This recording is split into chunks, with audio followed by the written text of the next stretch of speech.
Hallo zusammen und herzlich willkommen zu The British Pint. Mein Name ist Christoph und heute verkosten wir das Rhabarberbier, das ich vor einigen Wochen gemacht habe. Das Bier war 3 Wochen lang in der Hauptgärung, weil ich nach einer Woche ja den Rhabarber dazu getan habe. Das habt ihr sicher im letzten Video gesehen.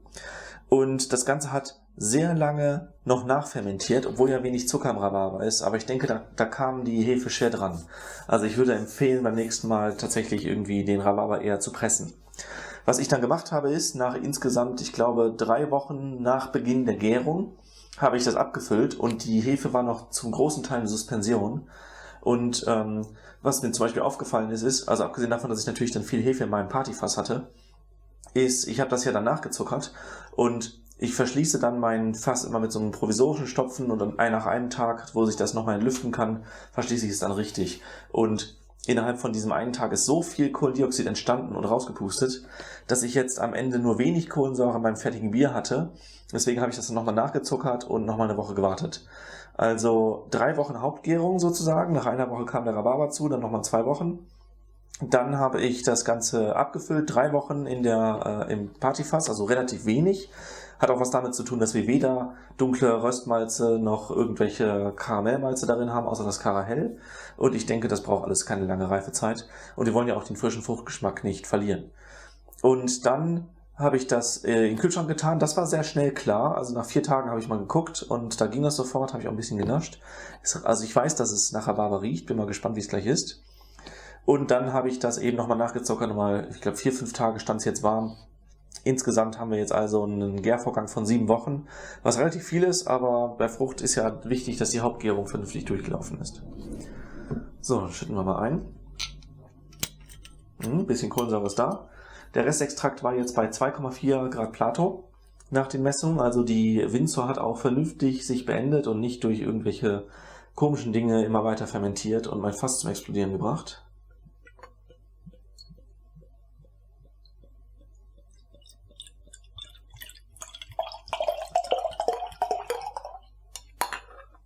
So, das ist zwar eine frische Hefe und wir haben ein selbstgemachtes Röstweizen darin, aber es ist trotzdem völlig schaumfrei. Das liegt garantiert an der Frucht. Fruchtzusätze können den Schaum beeinträchtigen, teilweise sehr deutlich. Es ist so mittelklar, also ich glaube, es war noch klarer, als es warm war. Jetzt scheint es ein bisschen so eine Trübung reinbekommen zu haben. Das wäre wahrscheinlich so ein Protein-Haze, Chill-Haze. Es riecht leicht fruchtig. Ich muss mal wahrscheinlich noch ein bisschen schwenken. Ja doch, wenn die Kohlensäure dann ein bisschen was rausdrückt. Riecht sehr fruchtig. Ein ganz klein bisschen riecht es auch so nach vergorenen Früchten. Das hatte ich bei meinem Kiwi-Bier auch, dass das eher unangenehm fruchtig roch. Das hier ist deutlich besser als das Kiwi-Bier. Also es ist eine ganz leichte Note, dass es negativ ist. Ja, probieren wir mal.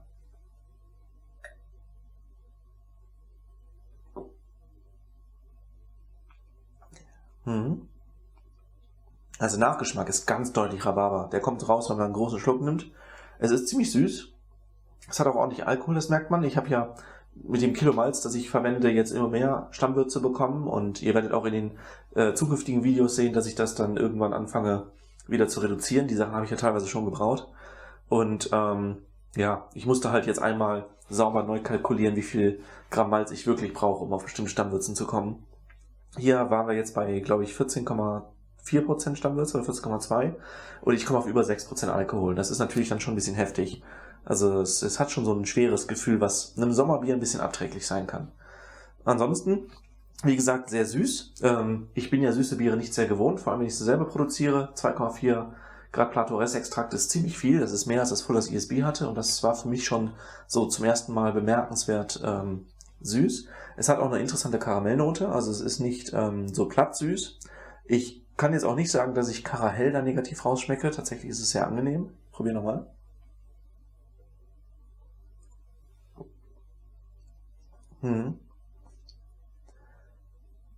Ja, also die Fruchtigkeit, die begleitet das so ein bisschen und kommt am Ende dann ein bisschen hervor. Am Anfang wirkt es ein klein bisschen sauer tatsächlich und dann kommt plötzlich die Süße. Also es ist so ein bisschen vielschichtig, würde ich sagen. Die Aromen kommen so nacheinander. Aber schmeckt unglaublich lecker. Das ist so ein Bier, womit ich mich wahrscheinlich sehr schnell betrinken würde, weil einfach die Vollmundigkeit, wie man so schön sagt, also normales Wort wäre einfach die Süße, dass die den Alkohol und auch den Alkohol überdeckt und die Fruchtigkeit sehr gut ergänzt. Ist ein leckeres Bier. Was könnte man noch verbessern? Die Handhabung von Rhabarber wäre wahrscheinlich als Püree doch etwas besser.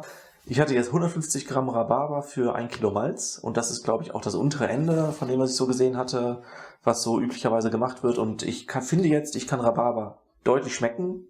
Es könnte natürlich sein, dass jemand, der das jetzt nicht weiß, dass es Rhabarber sein soll, dass der nur sagt, ja, da war es so irgendwie so aromatisch. Ich überlege gerade, ob ich Ambermalz benutzt habe. Ich muss mal mein Video angucken, in dem ich das gebraut habe. Weil ich habe eben noch das Rezept nachgeguckt und da steht nichts von Ambermalt drin. Aber ich meine schon. Und die Farbe ist ja viel zu dunkel. Also sie ist sehr rötlich, passt sehr gut zum Thema Rhabarber. Ja, und was den Geschmack angeht, ist es nicht perfekt. Es ist kein leichtes Sommerbier. Es ist nicht so fruchtig, wie das sein könnte. Und das Himbeerbier, was ich mal hatte, war deutlich fruchtiger. Aber es ist schon ein guter Schritt. Also man kann locker sagen, 300 Gramm Rhabarber wäre besser. Vielleicht teilweise als gekochter Nachguss, teilweise als Stopfen. Da ist noch Potenzial. Ich weiß nicht, ob ich das dieses Jahr noch schaffen werde, noch eins zu brauen. Aber wenn ich dann in Zukunft vielleicht nächstes Jahr noch mal eins braue, dann lasse ich mal meine Erfahrungen, die ich habe, auch irgendwann in ein Video einfließen. Also wenn ihr mal Rhabarberbier brauen möchtet, versucht es mal mit dem Rezept, vielleicht mit ein bisschen Optimierung, die ich erwähnt habe.